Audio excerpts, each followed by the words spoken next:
Shalom, apa kabar pagi hari ini? Kita bersyukur kepada Tuhan karena Tuhan telah bangunkan kita pagi hari ini dalam keadaan yang luar biasa. Mari kita buka hati, kita belajar kebenaran firman Tuhan karena kita percaya firman Tuhan yang akan menuntun kita supaya rohani kita semakin naik, iman kita semakin kuat di dalam Tuhan. Mari kita sama-sama tunduk kepala, kita berdoa bersama-sama. Di dalam nama Tuhan Yesus Kristus, terima kasih karena Engkau telah bangunkan kami pagi hari ini dalam keadaan yang luar biasa. Biarlah Engkau tuntun sertai kami dengan firman-Mu Tuhan Yesus, sehingga kami percaya Tuhan apapun yang kami belajar pada pagi hari ini, biarlah Engkau memberikan kami hikmat-hikmat yang baru Tuhan Yesus, sehingga kami percaya, kami kuat, kami luar biasa karena firman Tuhan yang menuntun kami sepanjang hari ini. Meteraikan firman-Mu yang manis karena kami siap untuk mendengarkannya. Mari kita yang siap belajar kebenaran firman Tuhan dengan sukacita, mari kita sama-sama katakan amin. Mari kita belajar kebenaran firman Tuhan di dalam Lukas pasal yang ke-19 ayat yang pertama sampai dengan ayat yang ke-10. Mari kita baca di ayat yang pertama sampai ayat yang ke-10 dengan judul Sakeus. Yesus masuk ke kota Yeriko dan berjalan terus melintasi kota itu. Di situ ada seorang bernama Sakeus, kepala pemungut cukai, dan ia seorang yang kaya. Ia berusaha untuk melihat orang apakah Yesus itu, tetapi ia tidak berhasil karena orang banyak sebab badannya pendek. Maka berlarilah ia mendahului orang banyak, lalu memanjat pohon ara untuk melihat Yesus yang akan lewat di situ. Ketika Yesus sampai ke tempat itu, ia melihat ke atas dan berkata, Sakeus, segeralah turun, sebab hari ini aku harus menumpang di rumahmu. Lalu Sakeus segera turun dan menerima Yesus dengan sukacita. Tetapi semua orang yang melihat hal itu bersungut-sungut, katanya, ia menumpang di rumah orang berdosa. Tetapi Sakeus berdiri dan berkata kepada Tuhan, Tuhan, setengah dari milikku akan kuberikan kepada orang miskin, dan sekiranya ada sesuatu yang kuperas dari seseorang akan kukembalikan 4 kali lipat. Kata Yesus kepadanya, hari ini telah terjadi keselamatan kepada rumah ini, karena orang ini pun anak Abraham. Sebab anak manusia datang untuk mencari dan menyelamatkan orang yang hilang. Saudara, mari kita sama-sama belajar kebenaran firman Tuhan. Kita belajar satu contoh teladan yang luar biasa dari seorang yang bernama Sakeus. Dia awal adalah seorang pendosa, seorang pemungut cukai. Mengapa dikatakan ia adalah seorang pendosa? Karena dia memungut pajak yang sangat tinggi. Tetapi dari kehidupannya yang lama, yang hanya mementingkan kepentingan pribadi, kehidupannya yang lama yang hanya untuk memperkaya pribadinya sendiri, tetapi ketika Sakeus mengalami perjumpaan pribadi dengan Tuhan, disitulah Sakeus mengalami yang namanya perubahan. Saudara, ketika saudara dan saya juga kita mau mengalami yang namanya perubahan, maka kita belajar bersama-sama ada 2 poin penting. Karena di dalam perubahan pasti kita mengalami yang namanya sukacita, damai sejahtera, kelepasan, kesembuhan. Itu adalah bagian kita. Kita akan menerima berkat-berkat Tuhan ini ketika kita mau untuk melakukan apa yang Tuhan perintahkan kepada kita. Sekali lagi mari kita belajar 2 poin penting firman Tuhan supaya benar-benar kehidupan kita mengalami yang namanya perubahan. Yang pertama, kita harus paksakan sungguh-sungguh hidup kita untuk tetap mencari Tuhan. Saudara, kita perhatikan Sakeus. Ia paksakan dirinya untuk sungguh-sungguh mencari Tuhan. Walaupun ada masalah di depannya, ada banyak orang yang ingin menghalangi dia untuk berjumpa dengan Tuhan. Karena badannya pendek, sulit sekali ia untuk berjalan maju melangkah untuk ketemu dengan Tuhan. Tapi apakah Sakeus patah semangat? Apakah Sakeus mundur? Apakah Sakeus harus benar-benar kecewa dan ia tidak mau lagi untuk sungguh-sungguh mencari Tuhan? Tentu saja tidak. Sakeus tidak patah semangat. Ia sungguh-sungguh mau untuk berjumpa dengan Tuhan. Saudara, untuk kita sungguh-sungguh mengalami perjumpaan pribadi dengan Tuhan, ada harga yang harus kita bayar. Ada proses yang harus kita lewati. Di dalam proses ada yang namanya perjuangan. Di dalam perjuangan ada yang namanya pengorbanan. Kita harus korbankan waktu kita, tenaga kita, pikiran kita. Semua orang tidur di pagi-pagi hari. Kita harus paksakan hidup kita, diri kita untuk bangun di pagi-pagi hari. Untuk memberikan waktu yang terbaik kepada Tuhan. Sebelum kita melakukan aktivitas kita, kita harus dahulukan Tuhan dulu. Kita harus datang kepada Dia dulu. Kita membuka hati kita. Firman Tuhan katakan, asalkan engkau berjaga-jaga 1 jam saja bersama dengan Tuhan. Supaya segala ujian, segala tantangan yang Tuhan izinkan terjadi dalam kehidupan kita, kita tidak akan kecewa, kita tidak akan berontak. Tetapi kita bisa menikmati dengan ucapan syukur. Kenapa? Karena kehidupan kita sudah di-cover oleh Tuhan. Kita sudah membuka hati kita terlebih dahulu untuk Tuhan masuk menguasai kehidupan kita, hati nurani kita, kekosongan hati kita. Kita sudah diisi dengan kuasa Tuhan. Kuasa Tuhan telah memenuhi hati nurani kita, sehingga kita memiliki semangat yang kuat, sehingga kita boleh merasakan bahwa kita mampu berjalan bersama dengan Tuhan. Tuhan mau kita harus korbankan waktu kita. Untuk apa? Untuk kita bisa merenungkan firman Tuhan. Supaya kita menikmati kehidupan yang seutuhnya dalam kehidupan kita setiap hari. Kita harus benar-benar punya waktu pribadi dengan Tuhan.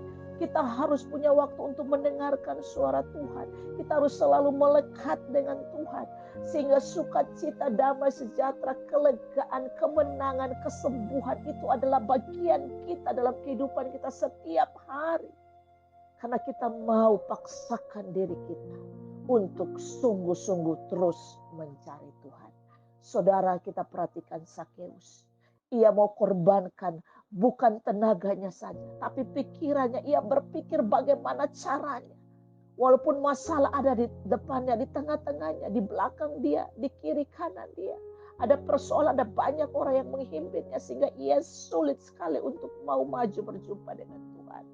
Tapi ia berpikir ke depan. Ketika ia melihat ke depan, dia melihat ada pohon ara.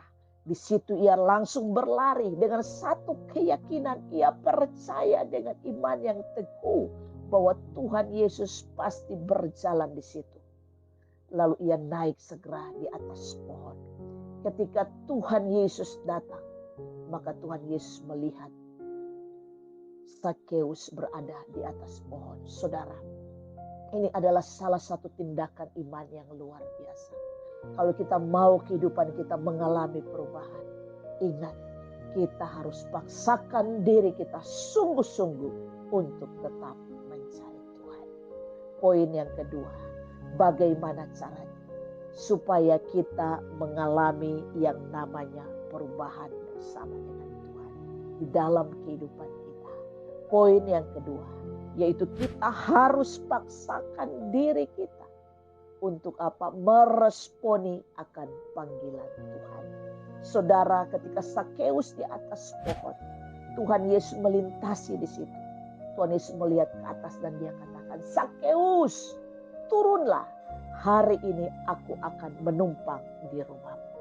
Kira-kira saudara, kalau Sakeus tidak mau meresponi akan panggilan Tuhan, apakah Sakeus mengalami yang namanya perubahan?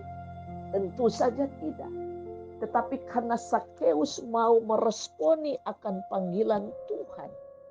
Dan firman Tuhan katakan saudara, bahwa Sakeus benar-benar meresponi panggilan Tuhan. Dia turun dari pohon dan dia langsung menerima Tuhan Yesus dengan penuh sukacita. Kita baca di ayat yang ke-6. Lalu Sakeus segera turun dan menerima Yesus dengan sukacita. Saudara, ketika kita datang kepada Tuhan, ketika kita punya waktu duduk diam di kaki Tuhan, kita harus melepaskan seluruh persoalan kita kepada Tuhan. Supaya apa? Hati kita merasakan ada sukacita yang besar. Jangan kita menyimpan masalah kita dalam hati nurani kita sendiri. Jangan kita merasa bahwa masalah kita lebih besar daripada orang lain. Tidak, saudara. Kita harus melepaskan seberat apapun yang kita rasakan masalah kita. Kita harus menyerahkan ke dalam tangan Tuhan. Maka Ia akan bertindak ketika kita mau menyerahkan itu ke dalam tangan Tuhan. Maka kita akan merasakan sukacita yang luar biasa Tuhan akan berikan kepada kita. Ketika pada saat itu Tuhan Yesus dan Sakeus, mereka datang ke rumah Sakeus. Di situ ada perubahan yang luar biasa. Lalu Sakeus katakan, saudara, di ayat yang ke-8, tetapi Sakeus berdiri dan berkata kepada Tuhan, Tuhan, setengah dari milikku akan kuberikan kepada orang miskin, dan sekiranya ada sesuatu yang kuperas dari seseorang akan kukembalikan 4 kali lipat. Wow, saudara. Ketika Sakeus betul-betul mengalami yang namanya perjumpaan dengan Tuhan, di situ Sakeus mengalami yang namanya perubahan. Dan ini satu contoh yang luar biasa. Ia katakan, setengah milikku akan kuberikan, kubagi-bagikan kepada orang-orang miskin. Dan apabila ada yang kuperas dari seseorang, aku akan mengembalikan 4 kali lipat. Wow, saudara. Ketika kita mau respon akan panggilan Tuhan. Ketika kita mau dituntun oleh firman Tuhan. Ketika kita mau ditegur oleh firman Tuhan. Maka di situ kehidupan kita akan mengalami yang namanya perubahan. Saudara, pasti kita masing-masing berbeda-beda. Kita dipanggil oleh Tuhan dengan karunia talenta yang berbeda-beda, dengan visi yang berbeda-beda. Tetapi apa yang Tuhan percayakan kepada kita, jangan kita melihat itu hal yang kecil kita bangun. Mungkin saat ini kita sedang membangun usaha dari nol. Ingat baik-baik apa yang Tuhan sudah percayakan. Jangan kita membanding-bandingkan usaha kita dengan orang lain. Jangan kita membanding-bandingkan diri kita dengan orang lain. Kita harus melakukan apa yang menjadi bagian kita. Kita melakukan dengan taat dan setia dengan penuh tanggung jawab. Maka saya percaya ketika kita boleh menikmati itu, kita percaya bahwa Tuhan sanggup membukakan pintu-pintu yang tertutup. Tuhan sanggup membukakan. Tuhan sanggup mempromosikan apa yang menjadi usaha pekerjaan saya. Ketika kita memiliki iman yang kuat, menaruh pengharapan kita sepenuhnya kepada Tuhan, maka saya percaya apapun yang saudara lakukan, yang sudah Tuhan panggil sesuai dengan karunia talenta saudara, Tuhan pelan demi pelan, Tuhan akan membawa saudara terus naik bersama dengan Tuhan. Biarlah firman Tuhan pada pagi hari ini benar-benar menguatkan kepada kita.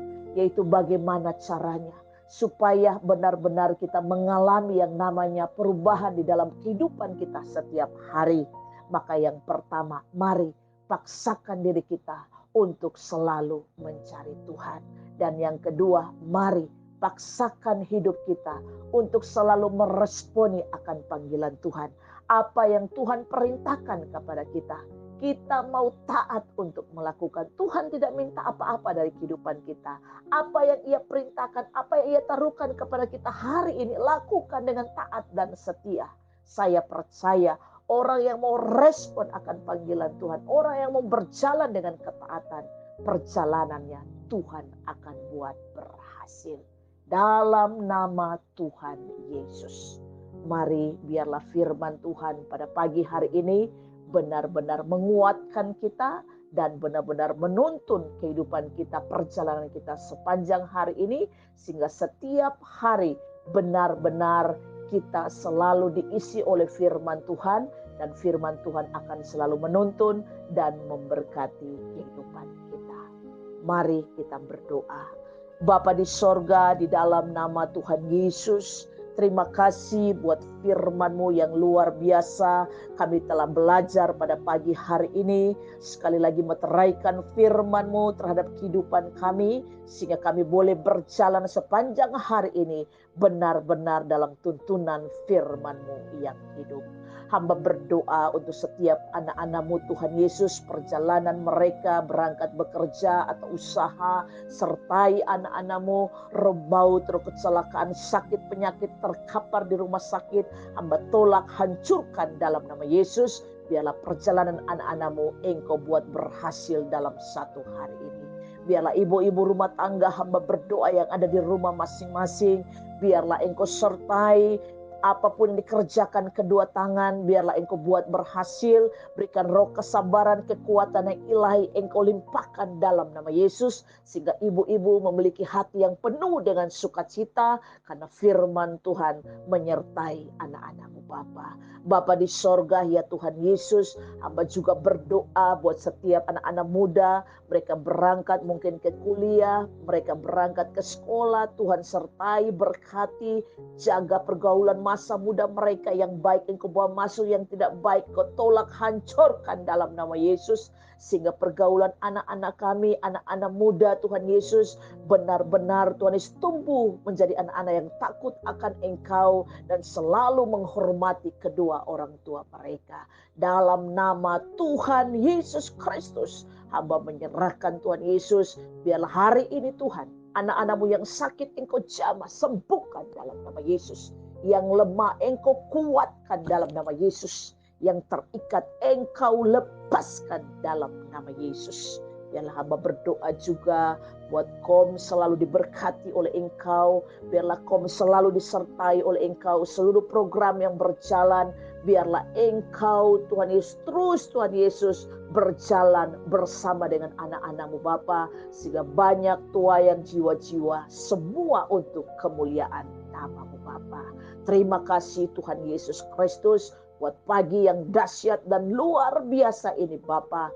Biarlah hari ini Tuhan, kami kembalikan semuanya, segala hormat, kemuliaan hanya bagi nama-Mu Yesus Kristus. Haleluya, haleluya. Amin. Tuhan memberkati kita hari ini. Shalom.